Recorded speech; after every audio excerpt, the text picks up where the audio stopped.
Welcome to Conscious Cannabiz. I'm your host, Courtney Aura Freeman.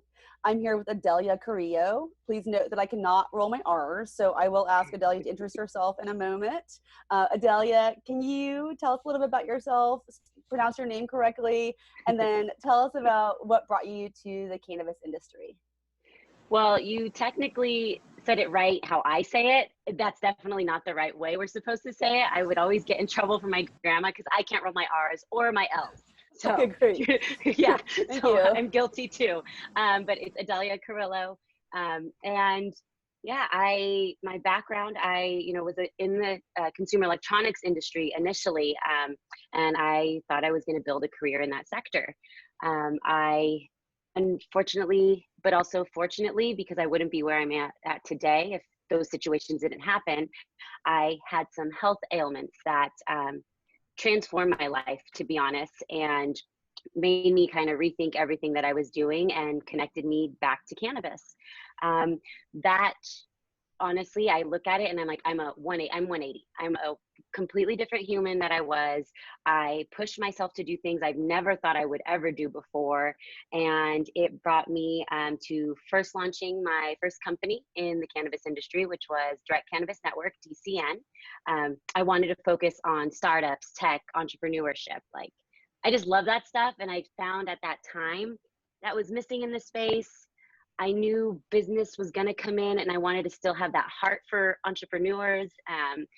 And so that was like the initial transformation of how I got in here, which was an amazing journey. We highlighted so many different entrepreneurs and products and companies, but it was hard, building a media company was really tough. And last year I had to kind of make a transition and put that on standby.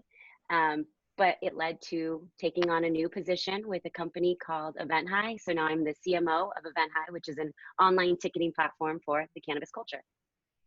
So just a little background for everyone. Adelia and I met some years ago, and she was really kind of the #1 advocate for startup culture in the cannabis industry. And with her team, she was recording phenomenal video coverage, going to different trade shows, interviewing entrepreneur, and really kind of setting the tone for entrepreneurial business within cannabis. When we've all been really working to kind of reset and change the stigma and show what this looks like, Adelia was really at the forefront of that in terms of our movement. So thanks for the work that you've done there. And I contributed to Direct Cannabis Network. I've been a big proponent of that media content for a long time. And I'm also a partner with EventHi. We produce events and we host our events on EventHi. So that's a really valuable offering. One of the unique things about EventHi is that it does give you the option to set consumption or no consumption. And for our industry, now that we do have legal consumption available for events, that is really fantastic to have that feature. And it also gives everybody a chance to kind of understand what they're getting into. If it is a consumption event, if it's not a consumption event, you can decide for yourself if it's something you want to be a part of. For something more business focused, and just considering the fact that we don't yet have the opportunity to have legal consumption everywhere yet, it just gives you an opportunity to kind of qualify that.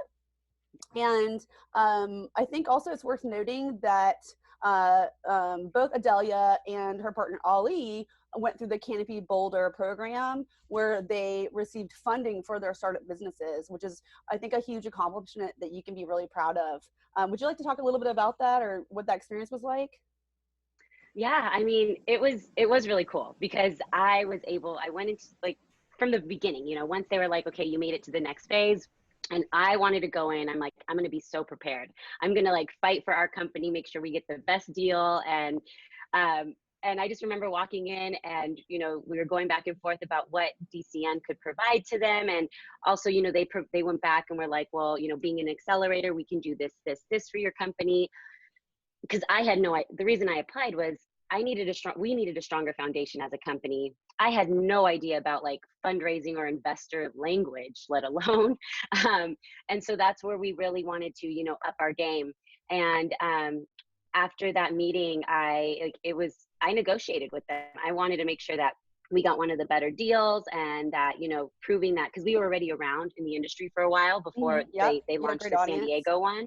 So we utilize that. You know, we said we were around for a lot longer. We can connect you with other startups and companies. And so starting that journey was really cool. We were able to, it was like a co-working place in a sense. You know, we had about 10 other companies with us, and we all were in the same mindset of just trying to build our company, get ready to raise capital.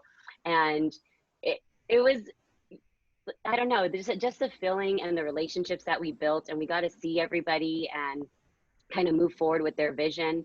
It was a good opportunity for our company, and even just experience personally to go through that. I'm just thinking while we're talking, I got like a flashback of a memory when you had one of your first entrepreneurial kind of fundraising events. And I remember I walked in and you were just rehearsing to speak for the event. And I'm just thinking about, you know, how we've kind of grown together within this industry. And I think as we continue to grow and expand our careers, it'll be really fun to look back at this moment and these milestones that we've had together. I'm very appreciative for your friendship and for all the work that you do. And I'm grateful that we're both here and healthy. We are recording from the quarantine camp. We are here in the United States, and COVID-19, the outbreak, I will call it the outbreak without scaring anybody. But all of us are kind of pivoting for those of us that produce events, or for EventHi, who supports event marketing and promotions as an event portal. We all had to kind of say, okay, what are we going to do? I myself had at least two events lined up. I've got 2 or 3 more for the rest of the year that were pretty big. And I anticipate they will move forward. Our teams are just, you know, pivoting. We're taking our events online. We're very fortunate that we are partnered with Toketivity and Women Empowered in Cannabis. White Buffalo Events is our event company. And Toketivity has an online classroom portal. So they have the technology already ready set up. We've been testing, getting ready. One of the things I'm concerned about is the fact that there's a lot of people working from home, streaming, and I don't think our infrastructure is set up for this. I think our infrastructure is set up for business bandwidth and home bandwidth. And we know that, you know, like Motley Fool, prior to all this happening, suggested investment in Amazon, Netflix, and iTunes. And why is that? All in-home streaming entertainment. I don't know if they knew this was coming, but in any case, there's already, like, Netflix was the #1 hit for bandwidth. So I'm just not sure how that's going to affect us. I'm a little bit afraid that the grid's going to go down. But in the meantime, we're just moving forward. We're taking everything online. This is our first quarantine conscious cannabis podcast. And we will be having a few more, I'm sure. So Adelia, can you talk a little bit about what you're seeing on your end from the EventHi standpoint in terms of how events are responding to current situation, the status quo with COVID-19 affecting people at home, and with a safer at home quarantine? Well, to be honest, you know, the first 2 weeks of this all transforming were definitely very hard weeks. We just started getting cancellation after cancellation. Then we started getting calls from event hosts who may not even have had an event at that time, but just kind of like, what do we do? Like, we have no idea what this even means for this industry. And so what we first started doing is guiding some of these event hosts to say, hey, look, you already put all this work into it. You know, you've already developed the whole content. You've already put money down on your venue. You've already really produced a lot of this event. Why don't you now discuss postponing and rescheduling? We started guiding event hosts to, you know, start talking to the venues, start talking to a lot of the people that they've already kind of finalized in the production of their upcoming events. And now event hosts are now rescheduling and have set, you know, farther along dates, which actually helps everybody that's a part of the whole event production landscape. You know, the venue now still gets to keep their deposit. And so, and that venue now gets booked further on. A lot of the event goers are honestly very supportive during this time. So majority of them are like, okay, as long as my ticket is valid for the next, that event still, we're fine. Even the sponsors and brands, a lot of them are like, okay, you know, as long as the date works for them, they just reschedule. So it's starting to now kind of work things out for a lot of the event hosts who were under a lot of stress on what to do and what to move forward. For us, we're in 37 states. So that was like, just one thing after another. It was hard. It was Wow, I hard didn't to even think take about that. on. What a hustle. Okay. I feel So, like I think just in, in terms of conscious business practices, I think that, I think on our side, we're all doing our best to really honor our sponsors and our attendees in providing the content and the connectivity, the community building. How are you seeing, I mean, are people complaining to you that people were upset because they paid for a ticket, or are we finding that people want to support small businesses and they're just saying keep the ticket price? So the consensus, the majority, they're saying keep the ticket price. Some of these event hosts have actually even made it more worthy. Like now they're offering a gift on top of that. They're stating we'll still issue a refund if the date doesn't work, whatever it may be. However, if you continue to support us, you keep the ticket. We now are going to give you like a gift bag or whatever it may be, which is creative. They're finding I agree. unique things. Well, Yeah. you're bringing up a thought for me too. One of the issues that we're having is just pricing. We have infrastructure needs in order, we have customer support needs for the online classroom, and the team, we have people that are staff that are going to need to be paid, etc. So as much as we don't want to charge for the online events, we do have some needs to cover. And sponsors at this time are having difficulty because they've invested a lot of money in major conferences that have been canceled. They didn't get their money back, etc. They're concerned about investment because now there's really going to be very little investment in the industry at this point when it's a time of uncertainty.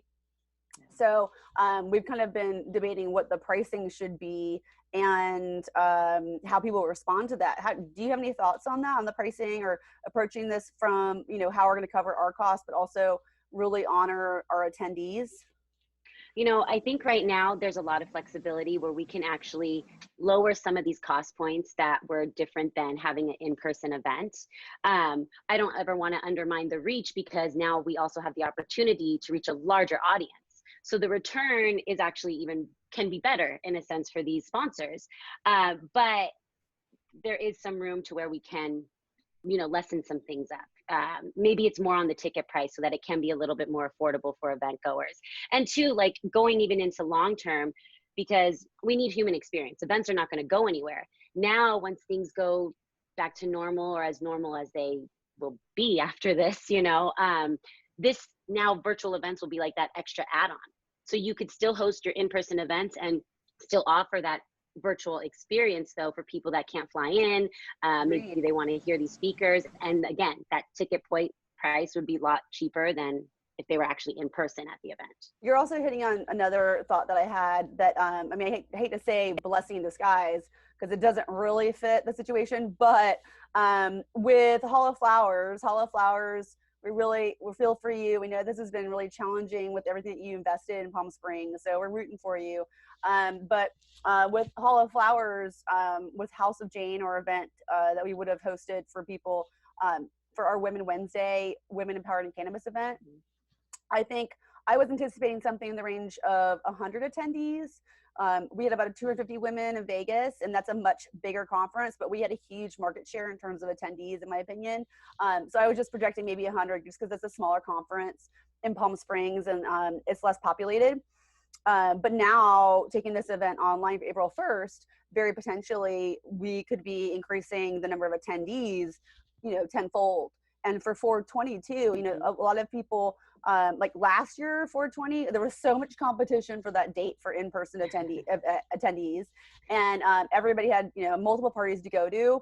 This year, I think we're going to have less competition. So it could be good for us from that aspect, just expanding our reach and bringing more women together for that House of Jane event. Even to touch in on that, like we can even be thinking about the impact that we're actually making. So by event hosts now transforming to online events, we're also honestly helping to make people stay home, to entice them to stay home. It's that extra thing, especially on 420, when a lot of people are going to be wanting that itch to go out, and we really all shouldn't be. They're going to be able to stay and tune in really cool content or get entertained. So these are some other things that you guys are actually bringing value to on that day. Just a thought. Agreed. And it's funny. I thought, I'm on lockdown with a few people, so I thought I can certainly have my own in-house, in-home party on the quarantine cam if this continues into April 20th. But I think a lot of people are much more participating in the quarantine than I am, and they're not going to have anybody around. So I think it'll be a lot of people just individually, but I was really thinking that we would be able to have our own broadcast for our in-home party, which is probably what I'm going to do. I'm probably going to have some local people and we'll just wash our hands and hang out. But we'll see. We'll see how that shapes up with April 20th. I've looked at some of the data surrounding what the typical lifespan of a virus is, similar viruses. And it shows that the heat, and we know the heat and humidity affects the virus, or as far as I know, in terms of its ability to survive. So the anticipation for our team is that by summer, we should be able to have our ladies pool party in Napa. And by then everybody's going to be really cabin fever, because I already see people just kind of like starting to itch, and I'm starting to feel it myself too. And I'm usually okay at home for a while because I work from home. I looked at the typical lifespan of a virus, how it's affected by climate change, etc. And what I've seen for typical viruses in the past and the data there, it does look like the spread of the virus should be contracting as the temperature starts to rise. Then, once we hit summer, we'll see it really dissipate. And then there's another potential for a rise in the late fall. Now, that said, we've never had an experience like this before when we've all been on lockdown. And the airports, I'm pretty sure, are cleaner than they have ever been before. Yeah, definitely. All the airplanes are immaculate. So I think, if anything, the bigger concern now would be if we have some sort of like bacteria, like crazy bacteria backlash, because everybody's using antimicrobial soap, which isn't great for us. But I think that potentially we will nip this in the bud with all the children are home. And my understanding is that children are not exhibiting symptoms, but they're actually carriers. So the kids are at home. Schools in California are closed potentially for the rest of the year until May or etc. And I think that, with the way everything has been handled, the new FEMA hospitals coming into play, etc., I think we'll be okay for that fall, but only time will tell. Yeah, so, I agree. I'm really hoping, like I'm envisioning, after May is when things will slowly start kind of going back, to again normal. And I think too, maybe even as event hosts, we can just be proactive at these events and just have better, I don't know, just think differently when we have, in-person events, just to take that extra consideration just in case for a while. I'm also just, spending a lot of time expressing gratitude, praying for everybody's health, checking in on friends and family, seeing how people are doing. So I think, even outside the events, I think we'll have an increase in connectivity during this time, just because, we're all looking out for each other, which is pretty amazing. All right. Yeah. Shall we move into section 3 of our interview and talk about forecasts, trends, anything you see either for the future of cannabis events or otherwise, or just anything else for the industry at large? Maybe you have some thoughts on where things are going or where you'd like things to go, because we can also speak things into reality if you want to. Exactly. So there's a variety of different things, but more looking, when looking at like the data that we're seeing at EventHi specifically, we're noticing, events that are focused around education do very, very well. Those are one of the top things. And then the second thing on top of that are food, culinary experiences. So people really like learning about cannabis, and even if it's not necessarily consuming, eating infused food, having that experience where cannabis is associated with that event in some sort of manner. Yeah, so those are just some really good data points that we're seeing across the board throughout the US. And I think those will continue to move forward. The other, then what's following along after that is health and wellness. So whether it's an activity or even hiking, ganja yoga, there's a variety of different things. So those are the top threes that are having the most, being produced the most, and obviously having the most ticket sales when it comes to nationwide. Can I just real quick interject and tell you that I went hiking here in Los Angeles at Los Leones up in the Santa Monica Mountains. LA has never been more crisp and clear. It is Oh, so wow. extraordinarily beautiful. That's another Oh, blessing at this time, is just that there's no atmospheric conditioning, yep. and there's a reduction in emissions, and you can just see all the way down to the street level almost in Santa Monica. I Oh, mean, it's wow. incredible. It's incredible. I recommend it if you haven't been for a hike recently. Go, because the one of Yeah. the clear days, it's really really nice. I'm sorry. Oh, that's Continue. good to know. No, that's good to know. Yeah, I want to go. Um, so yeah, so those are the three highest data points that we're seeing on that landscape. Um, where we think events are going to go. You know, before this all happened, everybody was almost, I don't want to say complaining, but they kind of were. They were like, there's too many events, you know, too many things are happening. And I think what it was because the creativity wasn't being thought out on the majority scale. Like events like you guys do think things through. You guys have some creativity aspect and social like experiences and activations that are created in the events that you produce. And I think that's really important. And I really believe that more brands and event hosts are going to really start moving towards that experiential activation kind of mindset when it comes to producing events. Because people want something different, you know, and it even right now, like you said, we're away from everybody, so we can't have that human connection. Once this is done, we're going to want it. Everybody's going to want it a lot.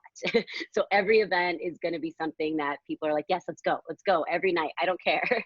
um, but there we'll still get back to that point. So you always, I really envision that people are going to start thinking through when it comes to producing a lot of these events, instead of just having, you know, maybe like panels are fine, but incorporating more into what else is going to be happening during that time at the event. So activations, Right. I think, are going to increase.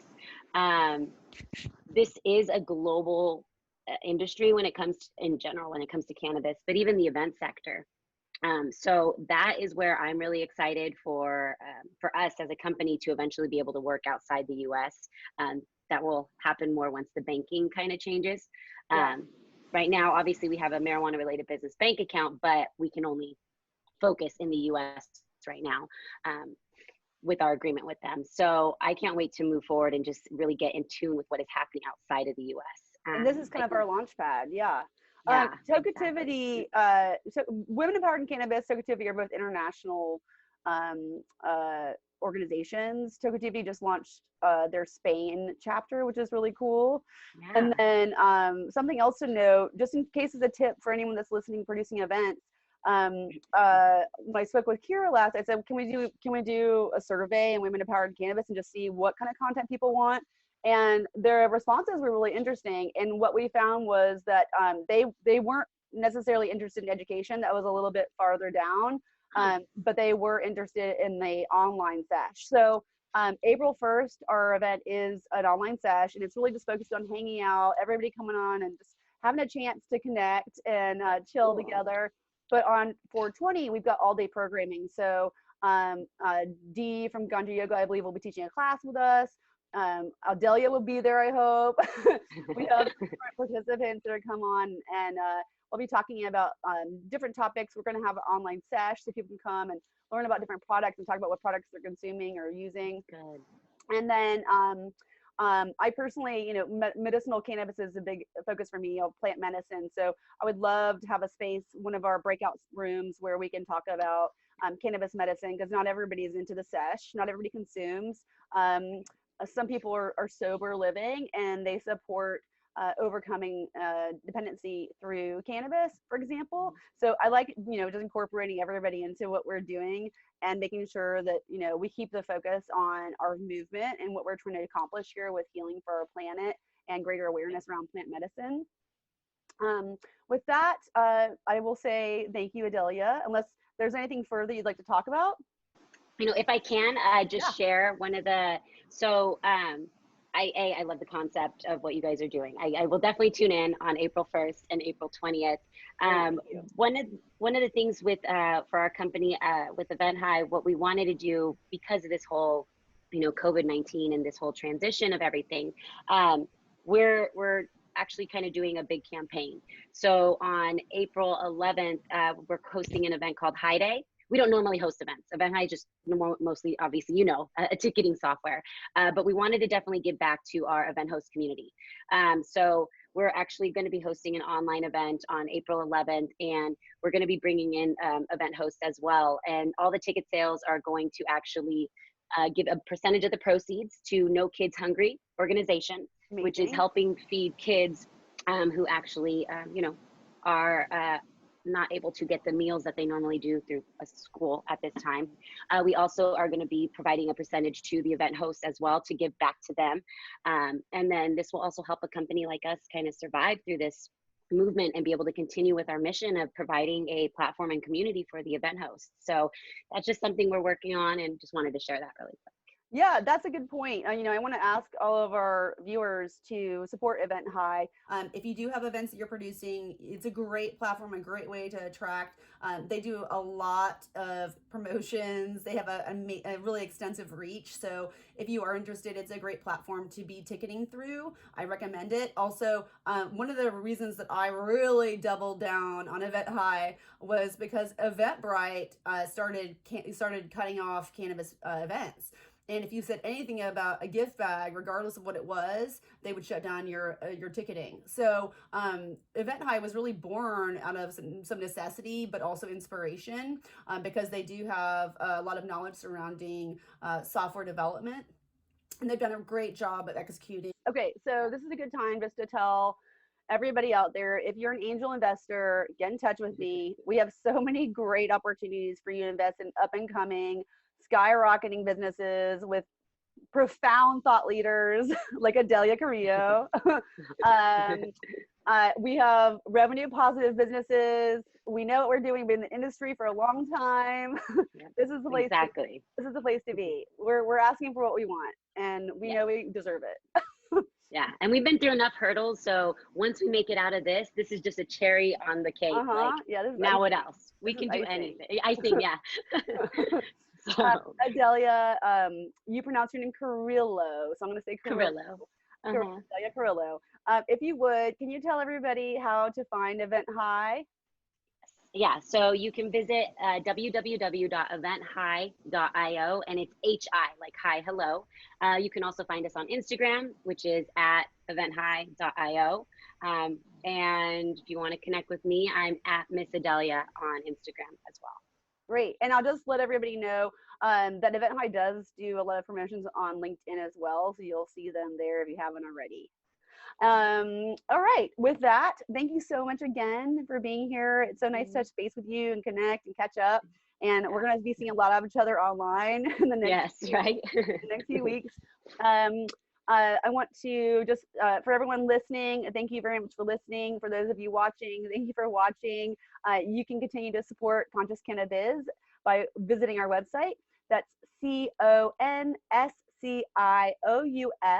Cannabiz, CANNABIZ.com. I'm your host, Courtney Aura Freeman, and you can find me on Instagram, Courtney Aura Freeman. You can also find me at White Buffalo. This podcast is powered by White Buffalo, our events company, and the parent company for our 40-year-old rolling paper and wellness lifestyle brand. Thank you. Bye-bye.